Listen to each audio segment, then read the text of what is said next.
मुंह संभाल कर बात। जिम देखो, मैंने तुमसे पहले कभी ये बात नहीं कही। तुम जब भी आते हो यहाँ कोई ना कोई तमाशा खड़ा कर देते हो, लेकिन अब मैं ये बर्दाश्त नहीं करूंगा। ये मेरे रोजगार की जगह है, अपने मसले बाहर हल करो। इसे भी समझाओ, ये अपने मुंह से मेरी बहन का नाम क्यों ले रहा है? तुम्हें मैं अच्छी तरह जानता हूँ। इस मोहल्ले में हर एक से तुम लड़ चुके हो। चलो जाओ अपना काम करो। शर्म आनी चाहिए तुम्हें, शर्म आनी चाहिए।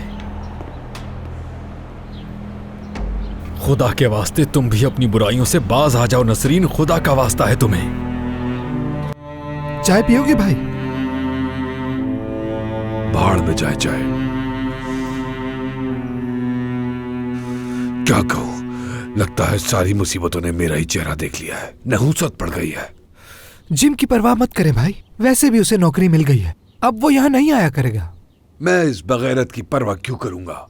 अपने फजूल मशवरे मुझे मत दिया करो, अपने पास रखा करो। तुमने ही मुझे उस आजम का मशवरा दिया था, कहाँ गया वो? मेरे काम का बेड़ा गर्क कर दिया उसने। आपके आदमियों ने आजम की सिफारिश की थी, मैंने नहीं। आजम तो बस एक रात यहाँ रुकना चाहता था, वो भी मैंने मना कर दिया। मैंने नहीं कहा था आपको उसका। क्या उसकी वजह से कोई गड़बड़ हो गई है भाई? मत पूछो मुझसे। मेरे एक आदमी ने एहतियातन उसे पिस्टल भी दे दिया था। मैंने कहा था जब काम हो जाए तो वापस ले लेना, मगर उस अहमक ने पिस्टल वापस नहीं लिया।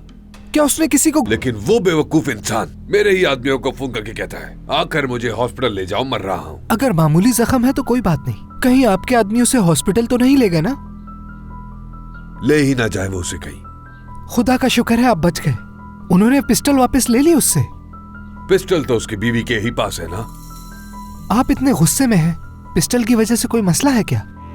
वो इल्लीगल पिस्तौल है जो मैंने खरीदी थी, याद है? और ये पिस्तौलें इसी तरह के कामों में इस्तेमाल की जाती है।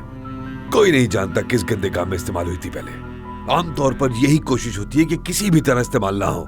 अगर उन्हें पिस्टल के साथ पकड़ा तो बुरा होगा, लंबी सजा होगी उन्हें। अगर पकड़े भी जाते हैं तो मुझे इससे क्या? उन्हें अकल इस्तेमाल करनी चाहिए और पुलिस से दूर रहना चाहिए। उन ड्राइवरों को मुसीबत में न डालें जो सिर्फ रोजी कमाने के लिए गाड़ी चलाते हैं।